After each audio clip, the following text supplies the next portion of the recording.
Rahul remix 9370165513 DJ Mukesh Chakia mix by AG recording studio.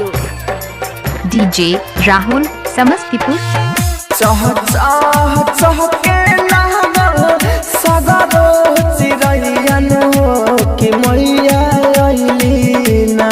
DJ Rahul चाह चाह चाह के लागल सगरो चिरैयन कि मैया अइली ना। होई हे सेवका पास हैयन कि मैया अइली ना। ता होई हे सेवका पास हैयन कि मैया अइली ना। कि होई हे सेवका पास हैयन कि मैया अइली ना। डीजे राहुल समस्तीपुर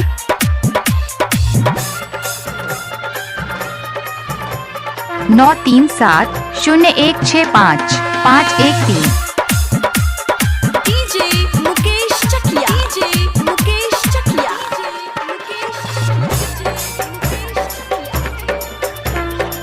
डीजे राहुल समस्तीपुर हो गैया के दूधवा हले अहिरा के पुतवा कि मैया अइली ना।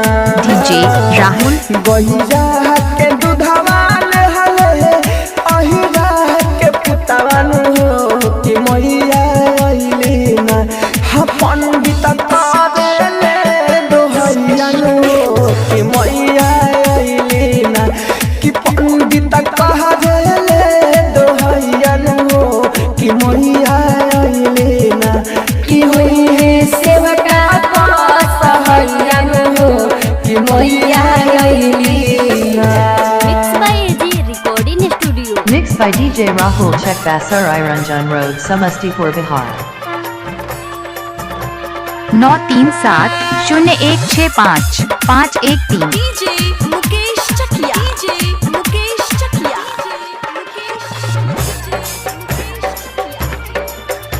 डीजे राहुल समस्तीपुर राहुल राजा धानी से बनले गवैयन कि मैया अइली ना। डीजे राहुल राजा धानी से बनले गवैयन कि मैया अइली ना। हाय अमित करेला पूजैयन डीजे राहुल समस्तीपुर अमित करेला पूजैयन कि मैया अइली ना। कि होई हे सेवका पास हैयन 9370165513